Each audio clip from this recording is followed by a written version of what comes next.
अतिवृष्टीग्रस्त शेतकऱ्यांच्या आर्थिक मदतीसाठी प्रस्तावच राज्य सरकारने केंद्राला पाठवला नाही, अशी माहिती कृषी मंत्री शिवराज सिंग चौहान यांनी संसदेमध्ये लेखी उत्तरात दिली आणि त्यामुळे विरोधकांना केंद्र आणि राज्य सरकारवरती टीकास्त्र सोडण्याची आयती संधी मिळाली। पण प्रस्ताव पाठवल्याचं मुख्यमंत्री फडणवीसांनी पुराव्यांनिशी साबित केलं आणि त्यानंतर केंद्रीय कृषी मंत्र्यांनी कसा घुमजाव केला, बघूयात हा रिपोर्ट।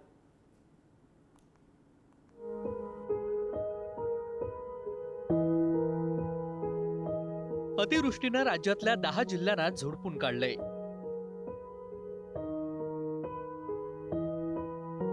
दुष्काळग्रस्त अशी ओळख असलेल्या मराठवाड्यातल्या जिल्ह्यात देखील पावसानं मोठा तडाखा दिला।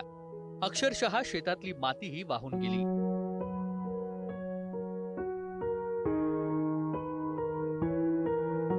शेतकऱ्यांच्या स्वप्नांचा चुराडा झाला। शेतीतली पिकं, राहती घरं, गुरढोरही वाहून गेली। राज्यात सुमारे 14 लाख हेक्टर शेतीचं नुकसान झाल्याचं समोर आलंय। अतिवृष्टी बाधितांना 31,628 कोटींच्या मदतीच्या पॅकेजची घोषणा मंत्रिमंडळ बैठकीत झाली। मुख्यमंत्री देवेंद्र फडणवीस यांनी तसं जाहीर केलं। पंतप्रधान नरेंद्र मोदी आणि केंद्रीय गृहमंत्री अमित शहांची भेट घेऊन राज्याला जास्तीत जास्त मदत मिळावी अशी मागणीही मुख्यमंत्री देवेंद्र फडणवीस यांनी केली। त्यानंतर एनडीआरएफची काही मदत देखील सरकारला मिळाली। मात्र केंद्रीय कृषी मंत्री शिवराज सिंग चौहान यांनी शेतकऱ्यांच्या आर्थिक मदतीसाठी कोणताही प्रस्ताव महाराष्ट्र सरकारकडून आला नाहीये, असं लेखी उत्तरात सांगितलं। महाराष्ट्र सरकारकडून 1,10,309 हेक्टर शेती नष्ट झाल्याची माहिती। राज्य आपत्ती निवारण निधीतून अतिवृष्टी बाधित शेतकऱ्यांना 4,176 कोटींची मदत। केंद्र सरकारचा वाटा 3,132 कोटी रुपयांचा 2 टप्प्यात निधी सरकारकडे। 14 लाख हेक्टरवरील शेती नुकसानीबाबत प्रस्ताव नाही। राज्य सरकारकडून अंतिम प्रस्ताव आलेला नाही, त्या प्रस्तावावर एनडीआरएफ मदतीचा निर्णय। ही माहिती समोर आल्यानंतर विरोधकांनी राज्य सरकारला धारेवर धरलं। शेतकऱ्यांबाबत सरकार किती संवेदनशील आहे हे यातून दिसत असल्याच्या प्रतिक्रिया व्यक्त झाल्या। राज्य सरकारला किती शेतकऱ्यांचा कळवळ आहे हे काल उघडकीस आलेलं आहे। राज्य सरकारला याचं काही कुठलं घेणं देणं नाही। त्यांना फक्त नगरपंचायती, नगर परिषद आणि नगरपालिका निवडणुकीमध्ये ते मग्न झालेले होते।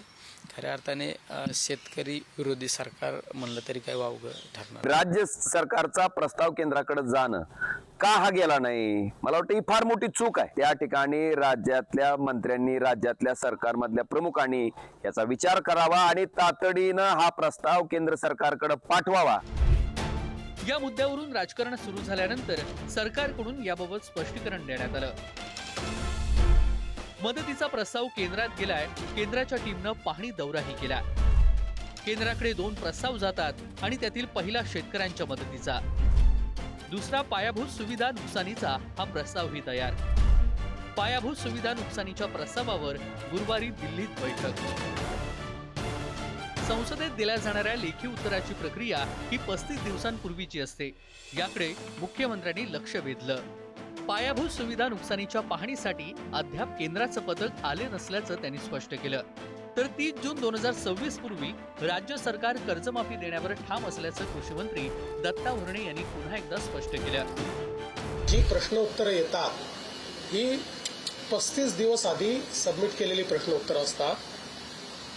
केंद्र सरकारने आपला त्या ठिकाणी जो काही अहवाल आहे तो केंद्राला गेलेला आहे। केंद्र सरकारने टीम देखील पाठवली। 2 वेळा टीम आपल्याकडे येऊन गेली। त्या टीमने त्या संदर्भातला अहवाल दाखल केलेला आहे आणि आता आपला अहवाल अंतिम टप्प्यात आहे। परदेशी साहेबांच्या ह्याच्याखाली एक कमिटी ही राज्य सरकारने ही केली, नेमलेली आहे। शेतकरी सगळ्या नेत्यांना विश्वासात घेऊन त्यांची एकत्र बैठक करून मुख्यमंत्री, दोन्ही उपमुख्यमंत्र्यांनी त्यांची चर्चा करून एप्रिलमध्ये त्यांचा अहवाल पहिल्या आठवड्यात आला येऊन साधारणतः माझ्या शेतकऱ्यांना 30 जून पूर्वी ही कर्जमाफी दिली जाईल यासाठी राज्य सरकार कटिबद्ध आहे। यानंतर राज्य सरकारनं मदतीच्या प्रस्तावावर केंद्राला पाठवलेली 27 नोव्हेंबर आणि 1 डिसेंबरची स्मरणपत्रही समोर आली। केंद्रीय कृषी मंत्र्यांनी संसदेत अतिवृष्टीचा अहवाल सरकारनं पाठवल्याचं स्पष्ट केलं। यावर राज्य सरकारला वाचवण्याचा प्रयत्न होत असल्याचा आरोप सुप्रिया सुळे यांनी केलाय।